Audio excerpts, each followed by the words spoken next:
importance of introspection. Introspection of what? Introspection of your own consciousness, my own consciousness. For that is what we truly are. A bundle of ideas, conscious ideas.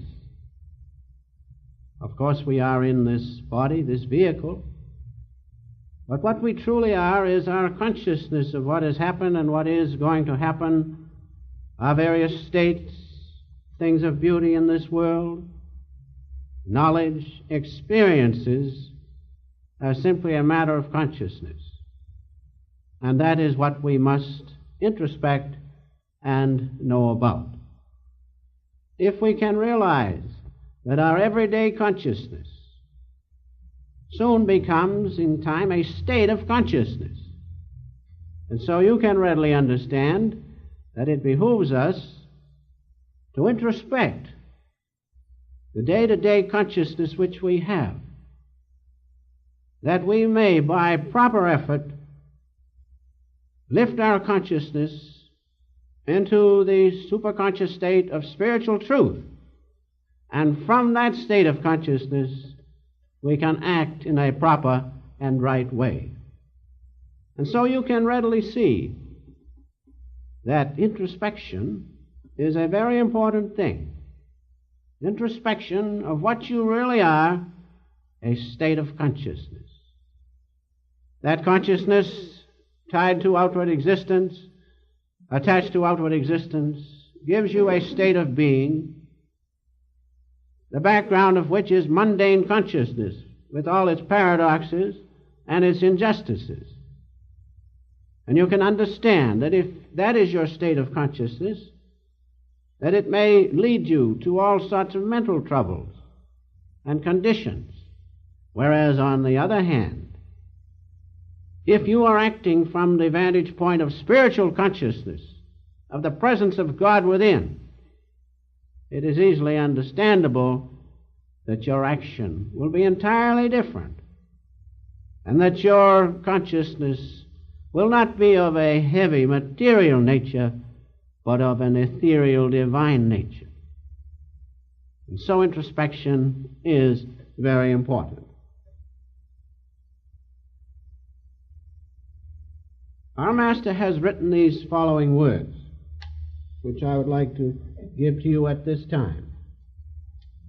He has said, studies in consciousness by modern psychologists are largely confined to investigations of the subconscious mind and to mental diseases that are treated through psychiatry and psychoanalysis.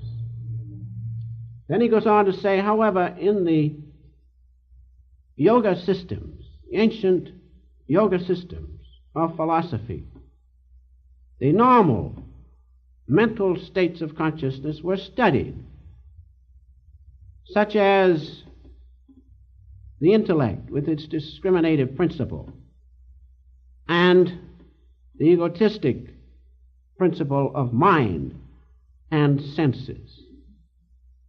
Plus, and this is the greatest part, the intuitive principle, wherein we know that we are not this body, but that we are children of God, and that it is His consciousness that is our consciousness, it is His bliss which is our own true nature.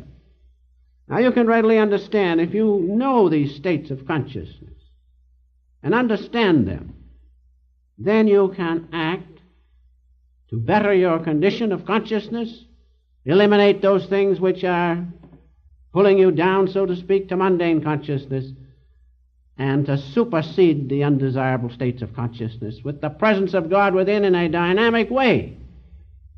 That is why yoga is so important. This ancient yoga, which is handed down because then they understood the normal states of consciousness rather than emphasizing all the frustrations and those things which keep us tied to mundane consciousness. And that's why I'm not speaking against psychiatrists. They do lots of good. But some of the problems cannot be solved by psychoanalysis or psychiatry. They have to be solved by what? By God.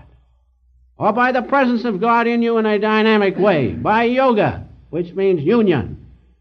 And that's why It is so important through introspection to know just where we are, just where we stand, whether we are acting in an automatic way through the effect of environment and mundane consciousness, or whether we are acting in an independent way through the presence of God within us in a dynamic way.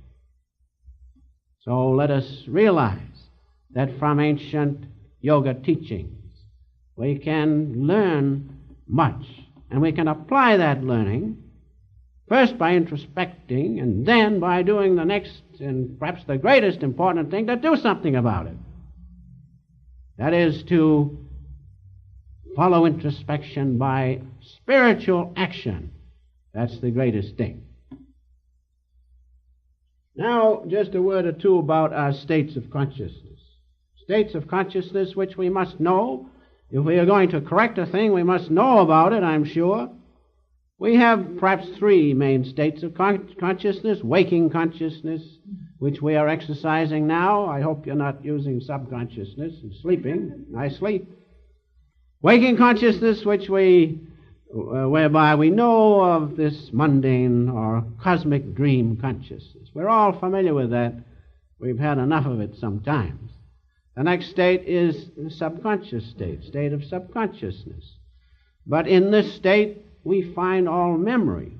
This is a very important state if we utilize it not just to pass into oblivion and sleep all the time, but to use it for what it is meant, to be used to supply us with those things whereby we can improve ourselves through introspection.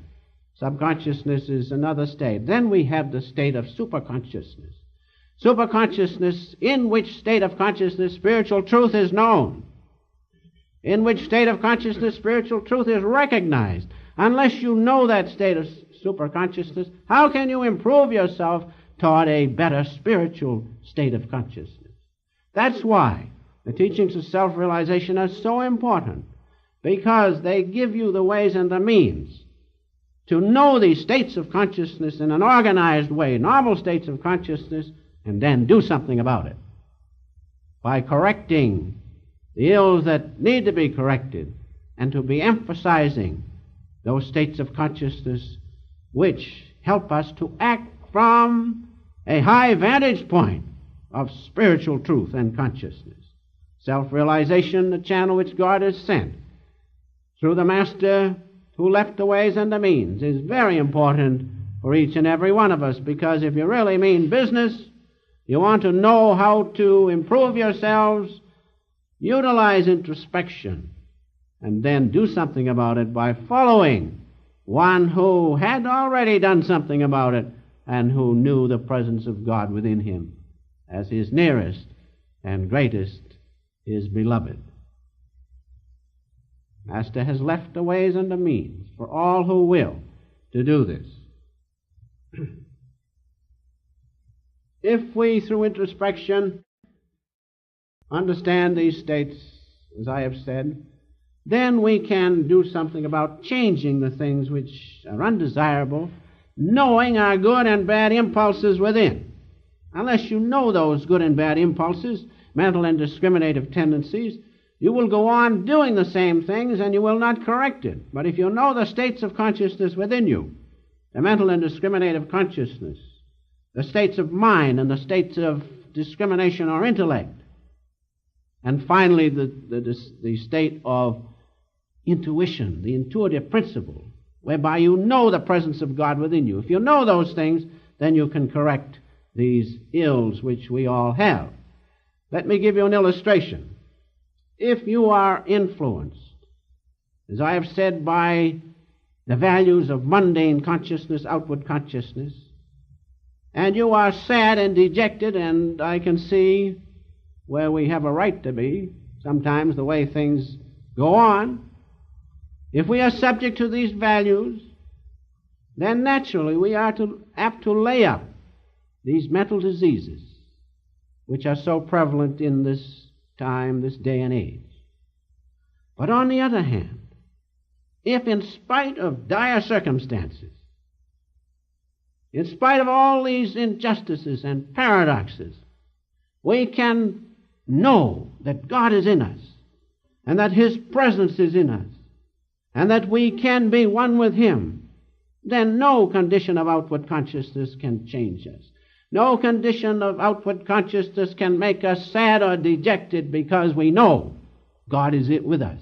God is our Father, and that it is His consciousness which is our own consciousness. So you can see you have the two illustrations. One person acting from the effect of attachment to outward consciousness, mundane consciousness. Naturally you'll feel sad and dejected. Why? Because what have you got to look forward to? Nothing. Because everything of outward mundane consciousness passes away. But on the other hand, a person, in spite of dire circumstances, realizes that God is with him, even though he has nothing. Everything is piling up against him. He realizes God is with him.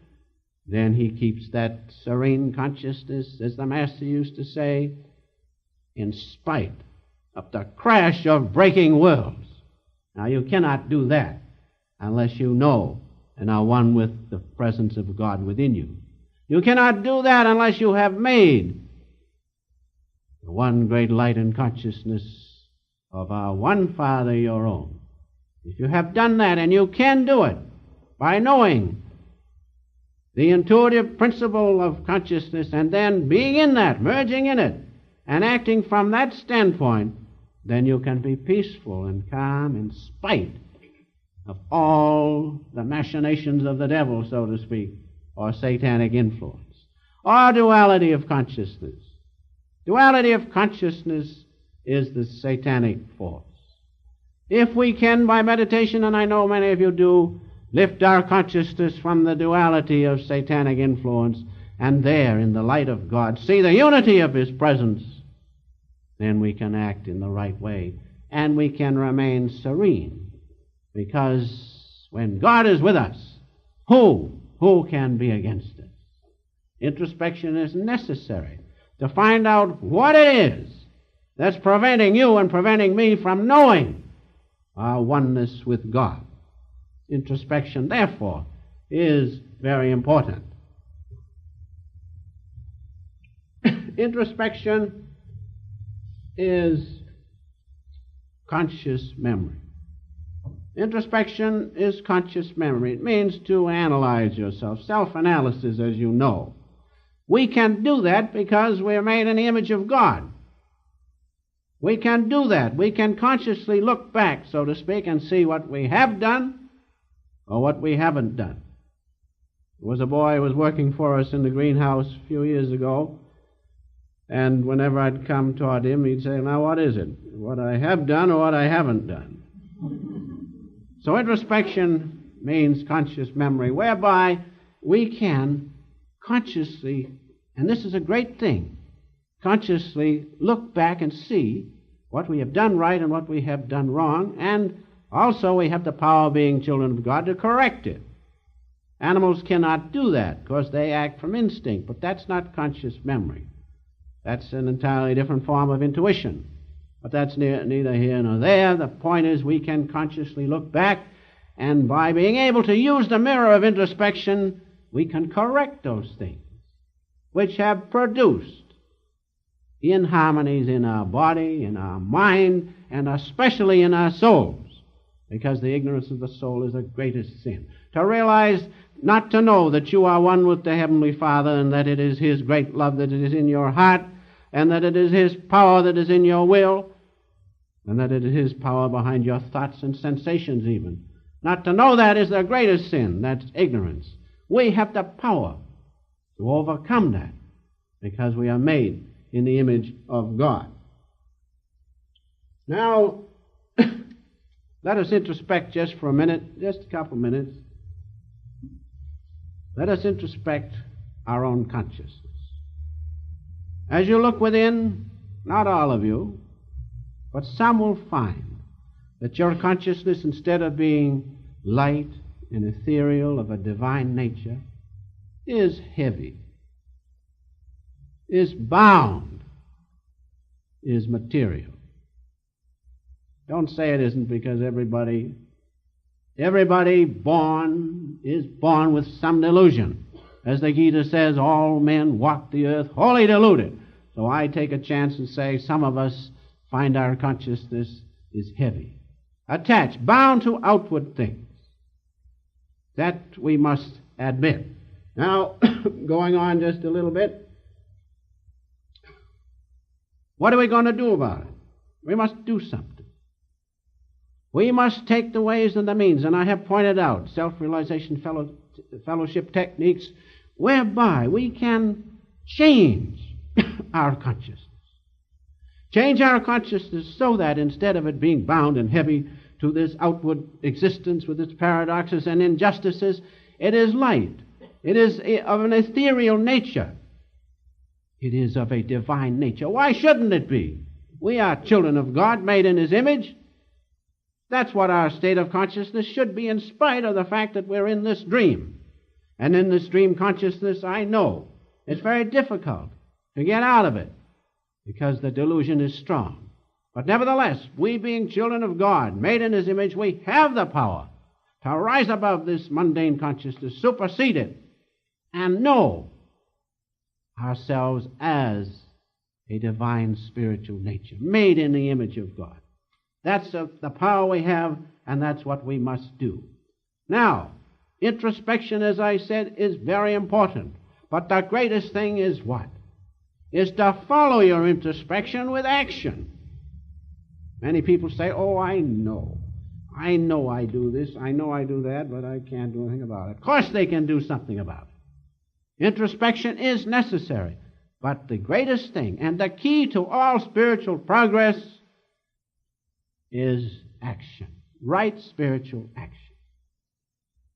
Now, if after introspection, and you find out what the difficulties are, and you follow the teachings of the Master, who He Himself overcame, just like Jesus had to overcome, if you follow those teachings, you will find first that you will be able to supersede this waking consciousness with its attachment to mundane existence. You will realize that you are not the body, and that the body cannot limit you anymore.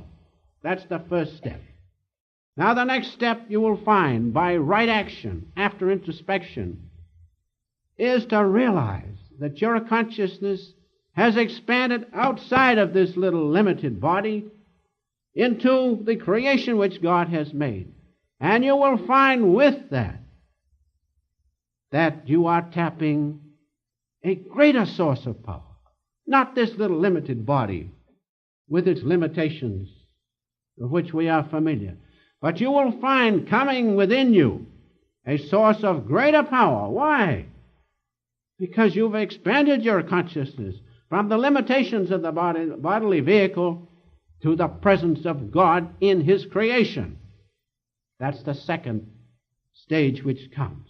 That's the stage of superconsciousness which comes upon you and gives you not only the power of your little limited will, but your will is backed up by the presence of God in creation. That's why you feel, those who follow self-realization, they feel a greater strength coming within them because they have expanded their resources from the little limited body to the presence of their Father in creation.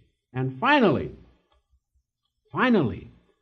if you can expand your consciousness so that you feel yourself not this body, but you feel yourself one with the presence of God within you in a dynamic way, and you know there is no separation between you and the Father. You really realize that by being one with it, then you can understand that your life will be a life of fulfillment rather than a life of unfulfillment. You will find that God is working through you. You will find that it is His will that is being manifested through this vehicle of yours.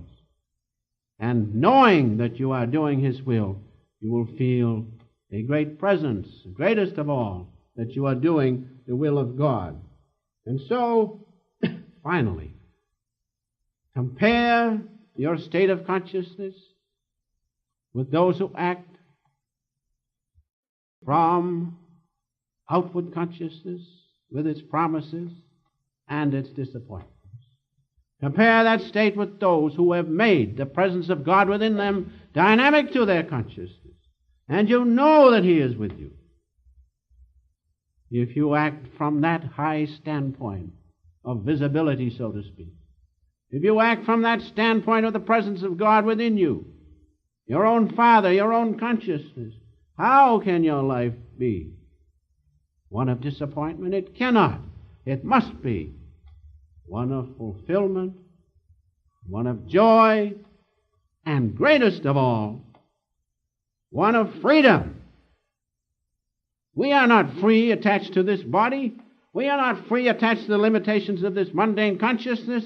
We are bound. We are heavy.